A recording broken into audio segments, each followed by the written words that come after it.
Je vous passe la parole, Monsieur Brigand. Merci.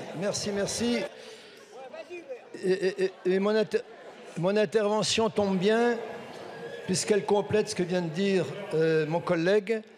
Elle complète d'ailleurs ce qui a été dit tout à l'heure par Monsieur la Baronne et ce qui a été dit un peu plus tôt par Monsieur le ministre.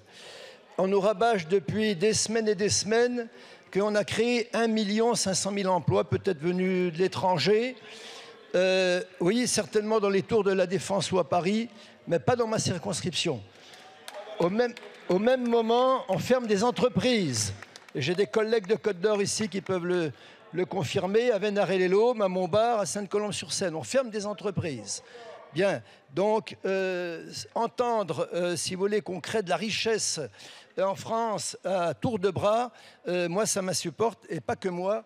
Mes électeurs aussi. Le premier souci dans le milieu rural, c'est bien sûr les retraites, mais c'est aussi l'emploi. L'emploi des jeunes de 20 à 30 ans. On veut obliger les plus âgés à travailler. Moi, je souhaiterais que le gouvernement réfléchisse. Mon cher collègue, c'est pas tout à fait en défense ou contre l'amendement. Non, parce qu'il vise à créer une contribution de solidarité sur les actionnaires. On est en plein dans ce sujet.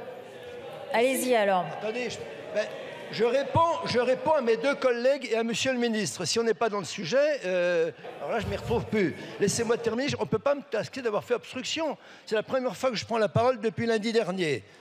Donc, je n'ai pas utilisé mon temps de parole. Donc, j'en ai pour 2 minutes. J'espère quand même pouvoir les utiliser.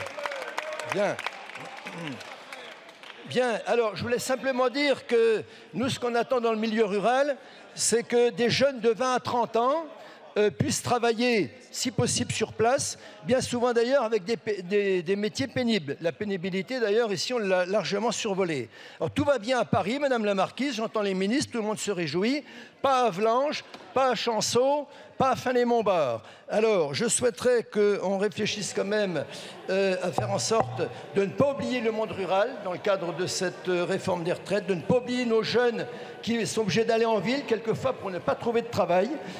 Voilà donc, je voudrais simplement tempérer l'optimisme du gouvernement. Le monde rural est en souffrance. J'aimerais profiter de cette tribune pour le dire clairement. Je vous remercie. Madame la présidente de la Commission des affaires sociales, j'ai laissé le rapporteur général s'exprimer sur un propos qui n'avait aucun rapport avec l'amendement. Oui, d'accord. Non. Vous pouvez pas avoir une vision à géométrie variable. Voilà. L'amendement était très clair, c'était une contribution de solidarité des actionnaires pour l'autonomie au taux de 2%. Donc si j'ai laissé le rapporteur général s'exprimer sur les propos du rapporteur de la Banque de France, du gouverneur de la Banque de France, pardon, et ce n'avait pas totalement un lien direct avec l'amendement. Donc je vais mettre cet amendement. Oui, monsieur le ministre.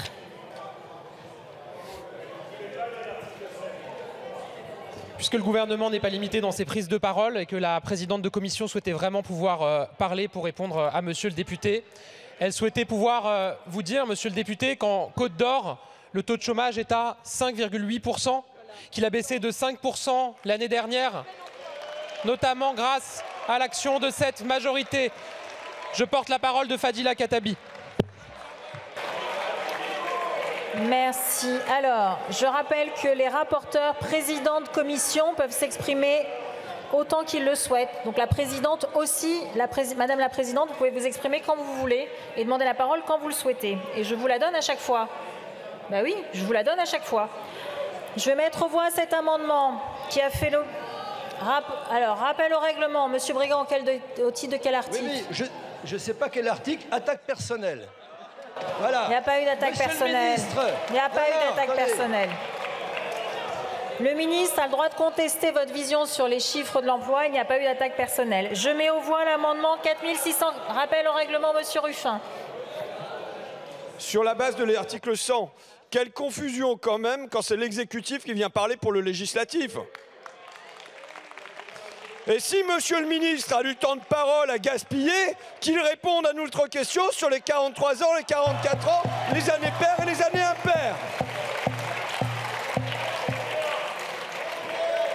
Madame la présidente, si vous souhaitez la parole, vous me la demandez, je vous la donne. Il n'y a pas de problème. Merci madame la présidente. J'ai cru qu'en tant que présidente de la commission des affaires sociales, je devais rester muette, plantée là sur le banc, alors que je voulais vraiment répondre par rapport à monsieur le député Brigand, qui effectivement habite un beau département, celui de la Côte d'Or. Et dans la mesure où effectivement ce qu'il disait était erroné, je voulais rectifier le tir. Effectivement, en Côte d'Or, les résultats sont là. Jamais le taux de chômage des jeunes n'a été aussi bas grâce au développement de l'apprentissage. Jamais le taux de chômeurs, notamment des chômeurs y compris de longue durée, n'a été aussi bas. Et donc je voulais effectivement recorriger le tir. C'est la moindre des choses. Et qui plus est, si vous me permettez, j'ai quand même toujours quelques doutes quand on dit qu'on est neutre, notamment quand on est LR et qu'on a vraiment soutenu une candidate à la présidentielle qui, effectivement, faisait campagne sur les 65 ans. Je ne comprends pas. Merci. Je vais mettre aux voix. Je mets aux voix. Alors, Monsieur Brigand, rappel au règlement au titre de quel article? Au titre de quel article? Monsieur Brigand, au titre de quel article? Oui. Bien, le 70... Attendez. S'il vous plaît, le 78-1. Deuxième attaque personnelle.